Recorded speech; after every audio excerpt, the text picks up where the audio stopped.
பிரவீனே, நம்ம இன்னைக்கு எங்கே போகிறோம்? பிரவீனே, இப்போ எங்கே போகிறோன்னு மட்டும் சொல்லிடுங்க. நேஷனல் பார்க் போகிறோம்.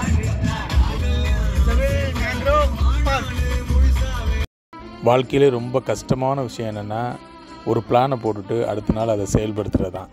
போன வருஷம் லீவில் போட்ட பிளான் இது. ஜாலியாக லீவு நாளில் ரூம்லேயே இருக்காமல் வெளியே போய் சுற்றணுன்னு. அது இந்த வருஷம் தான் எங்களுக்கு அமைஞ்சிருக்கு.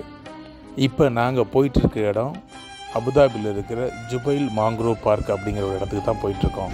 வணக்கம் மக்களே, இன்றைக்கி அபுதாபியில் யாஸ் ஐலாண்ட் போகிற வழியில் இருக்கிற மாங்க்ரோவ் பார்க் அப்படிங்கிற இடத்துக்கு தான் வந்திருக்கோம். உள்ளே போயிட்டு இந்த மாங்க்ரோவ் பார்க்கில் என்னென்ன இருக்குது அப்படிங்கிறத இந்த வீடியோவில் பார்க்கலாம். என்னென்னு தெரியுதானே உங்களுக்கு? சொல்லுங்கள் சார். ஆனால் இதுதான் வந்து நம்ம ஊர் நாட்டு உடனே பார்த்தீங்களா? நம்ம ஊரில் உள்ள நாட்டு உடைக்கும் இதுக்கும் டிஃப்ரென்ஸ் இருக்குது பாருங்கள். அந்த முள் இதெல்லாம் பார்த்தீங்களா? இது வந்து இந்த தட்பவெப்பத்துக்கு இந்த சூழ்நிலைக்கும் வளர்கிற இந்த நாட்டு உட மரம். உள்ளே போய் சுற்றி பார்க்குறதுக்கு 15 திர்ஹாம் சார்ஜ் பண்ணுறாங்க.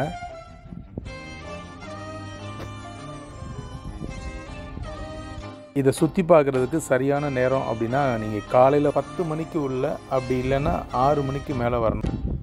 எங்கே போனாலும் சரிங்க பாருங்கள், எழுதுறத அது வெளிநாட்டுக்காரனாலும் சரி உள்ளூர்காரனாலும் சரி இவங்க திருந்தவே மாட்டாங்க.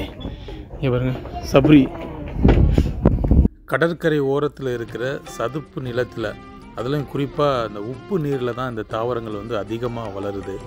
இதுக்கு வந்து அலையாத்தி தாவரம் அப்படிங்கிற பேர் இருக்குது. ஆங்கிலத்தில் மாங்க்ரோவ்ஸ் அப்படின்னு சொல்லுவாங்க. இவர் தான் அண்ணன் பிரவீன்.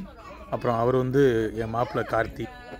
ஒரு 2 மணி நேரம் அப்படியே சுற்றி பார்த்தோம். உண்மையிலே ஒரு பயனுள்ள ஒரு ட்ரிப்பாக இருந்துச்சு.